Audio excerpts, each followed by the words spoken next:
It had a steady, relentless rhythm. His name is moaned in a woman's breathless, frantic voice like a prayer, the sound of a headboard repeatedly striking the wall at precisely the right moment. I used to listen curiously, wondering what he had done to them and how it would feel. I was among them last night, so I didn't have to wonder now, and I could be again if I so desired.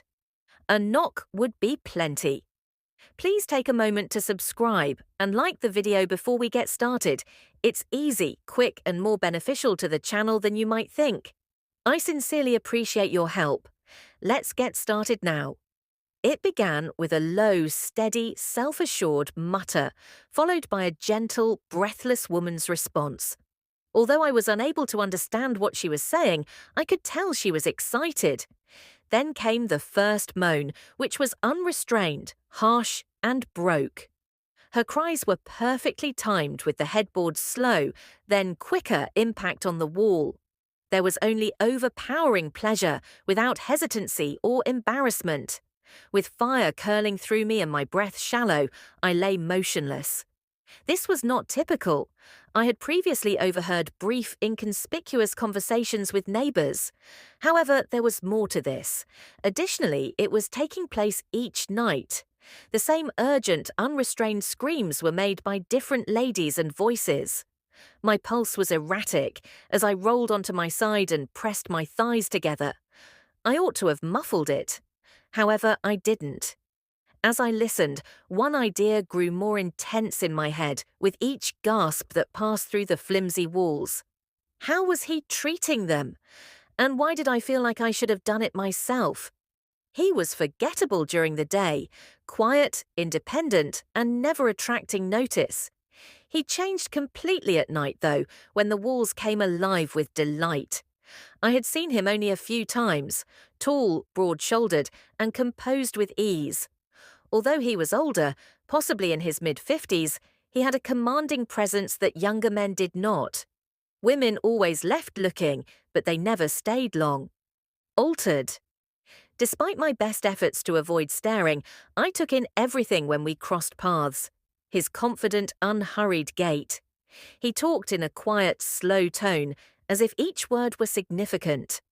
Above all, he had a way of looking at people as if he already knew their secrets. Despite what I told myself, I was obsessed. Then, one evening, I almost ran into him as I turned the corner. He smelled clean, warm, and pricey up close. He simply maintained eye contact with me while a sneer pulled at his lips. Thin walls.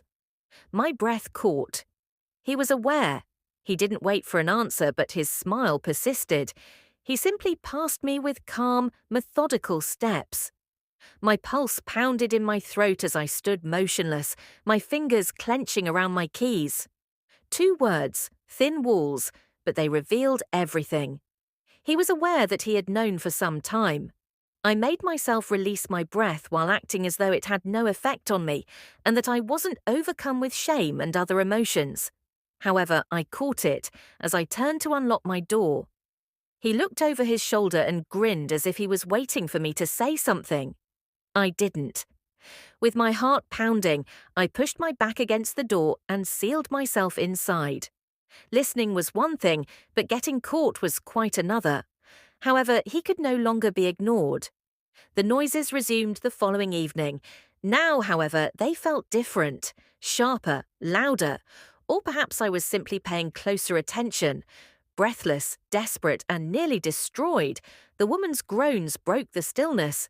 There was an unyielding, steady rhythm against the wall. My breath was shallow, and I felt heat rising in my tummy as I squeezed my thighs together. Was this for me, or had he always been this intense? My body was hot and restless as I turned and lightly pressed my palm against the wall. I pictured him across from me, his body swaying against hers as he spoke in a low, authoritative voice that I couldn't quite hear. I couldn't stop myself before my hand slid lower. My breath caught as I let my legs drop open and matched the rhythm against the wall with slow, circular finger movements. Pretending that it was me, that his hands were on me, and that his voice was speaking in my ear was simple. The woman let out a harsh, fragmented cry. The pressure became painful as the heat rapidly increased, so I pressed my wrist against my wrist to hide my own groan. Pleasure surged through me in waves as my body tensed. I bit my lip while trembling, gasping for air, and feeling my heart race in my ears. However, the pain inside of me persisted, even as my body relaxed. I had had enough waiting. I have to be aware. I would take action tomorrow, anticipation throughout the day. I didn't feel anxious. I was prepared. I wondered whether it was him every time I heard footsteps in the corridor or a door close, whether he was anticipating my approach, if he already knew I would, or whether he was thinking about me the way I had been thinking about him. My pulse had stabilized by the evening, and I had made up my mind. I left at the same time as him, as if the stars had aligned for us. He stopped, looking at me with a chuckle. He thought, twice in 2 days. Are you certain you're not pursuing me? I made a fun curve with my lips. Are you bothered by that? He grinned more broadly. Depending on your goals. I held his gaze while cocking my head slightly. Given that we live next door, I was considering getting to know one another better over supper. Silence for a beat. Calculation, not hesitancy. He was reading me, analysing what I said, and determining whether or not I understood what I was requesting. Then a tiny nod. My location tomorrow, he told me without asking. I felt a spark fly through me and my tummy began to heat up. It sounds ideal. I turned first and left without turning around, but I didn't have to. I could sense his gaze on me at all times. Tomorrow. When I got there, his door was slightly open, just enough to let me know he had been waiting.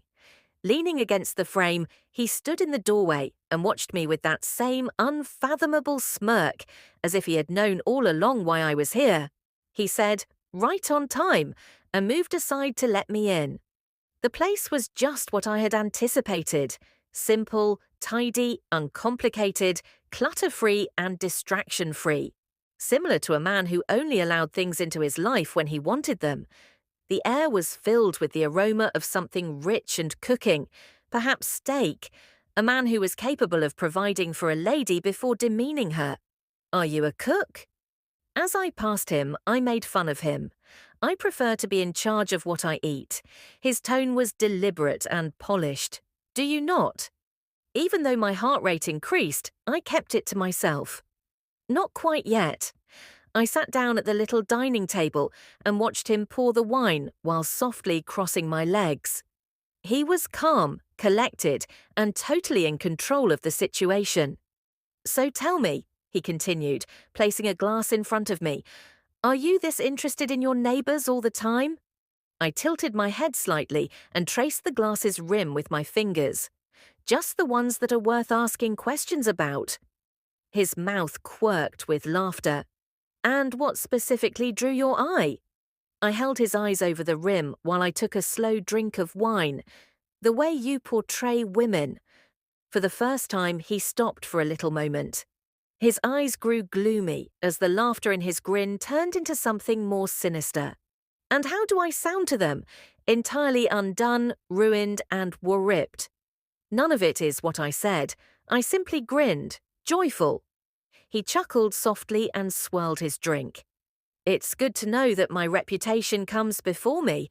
I sipped again while humming. It's difficult to ignore. After that, there was no more small conversation. Not necessary. Something else was already thick in the air between us. He ate carefully, looking at me every few bites as though he was observing how long I could resist. I made him wait and earn it by holding my own. However, he stood up when I put down the glass and took my final swallow of wine.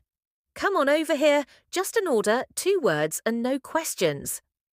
My pulse pounded as I got up from my seat, and he took my hand, guiding me to the bedroom. Heat shot through me. I didn't think twice. I had no desire to. The smell of his cologne was still present in the darkened bedroom. Like him, everything in the room was deliberate and under control. With an action that was almost lazy, he shut the door behind me. However, there was nothing lackadaisical about the way he observed me, as if he knew exactly what would happen next. He moved before I could even comprehend the heat in his eyes. I was motionless for a moment, my veins pulsing with eagerness. The next, his hands were, firmly, steadily, and decisively on me. He led me backward, his touch confident yet leisurely, his hold a wordless command. He wasn't merely guiding me, I was being claimed by him. He didn't push until the backs of my knees struck the bed. He simply waited for me to decide how this was going to happen while he stood there staring at me. I took a seat first. That was all the authorization he required. In a flash, his lips found mine. Taking, not testing, not hesitating. The slow, deep kiss was a purposeful unraveling. He took his time. I felt every moment of it because of him, as if he wanted me to know he was in charge without using words. He eased me onto my back while his hands went down and gripped my hips. I was anchored to the mattress by his weight, which was firm and grounded. My body was already restless and burning. He wasn't in a rush, though. I was supposed to writhe for it. A path of fire ran down my neck from his lips. My skin feels rough against his stubble. He seemed to be mapping me, figuring out just where to stay and how to shatter me with each kiss and lip sweep. He then flipped me. It was easy. I was under him one moment, and then I was on my stomach with his hands on my hips, drawing me up just enough to arch my back. He whispered, "Stay there," with a tone of subdued command. His fingertips moved slowly and teasingly down my spine, causing a surge of heat and my breath to catch. He was manipulating my movements rather than just touching me. He adjusted my posture with such skill that it made my head spin. His grip was hard yet slow. My lungs were robbed of breath by the first stroke when he finally moved against me. As he dictated the rhythm, his fingers dug into my waist, tightening his hold. Go slowly at beginning. My claws curled into the sheets due to the excruciating slowness. However, he changed it right when I felt I could adapt. He changed his grasp, his angle, and how he managed my motions. All of a sudden it was devastating rather than just good. I felt more and more sensation with each movement. He had complete control, as if he knew precisely when to press harder, when to slow down, and when to make me beg for more. Before I could stop myself, I groaned. "That's it," he muttered in a hoarse, contented voice. "Let me hear you." He shifted once more. My body broke with a little shift and a change in depth. With pleasure crashing through me, I gasped and gripped the sheets with my fingers while arching my back. A harsh, relentless wave that is neither mild nor soft. He could feel my body stiffening around him, my legs shaking, and how I gripped down. He wasn't finished, though. I hardly had time to recover before he turned me once more, effortlessly spreading my thighs apart like a guy who wasn't done until he had gotten every last bit of pleasure out of me. He wanted to watch now. With his hands seizing my wrists and locking them next to my head, he loomed above me, keeping me precisely where he wanted me, without trapping me. His eyes darted over me, taking in each response and each gasping gulp. Then he moved once more, deliberately, slowly, and with total control. My body began to tighten once more as the pressure increased too rapidly and too forcefully. His grip never relaxed and his pace never wavered. He pursued my next release with absolute control and relentlessness. He was keeping up with me until I gave him everything while he watched me crumble beneath him. The second wave was blinding when it struck. Pleasure ripped through me, causing me to tremble beneath him as my breath caught, my body stiffened, and my head tipped back. I had never experienced such a profound emotion. I had never experienced such treatment. His control broke just enough for me to sense the rawness underlying it by the time he reached his own peak. When he finally let go, his fingers tightened around my wrists and he let out a long, guttural moan. Neither of us moved for a considerable amount of time. Our laboured, irregular breathing was the only sound in the room. As though learning the consequences by heart, his fingertips moved slowly and almost languidly down my arm. My body was exhausted, I was still shaky, and I was still sensitive. Never before had I felt so destroyed. At last he laughed. Low, satisfied, he whispered. You were curious, as he kissed my ear. Was it what you had hoped for? I let out a slow, contented breath. My body is totally exhausted and content. A tiny, satisfied grin appeared on my lips. Better.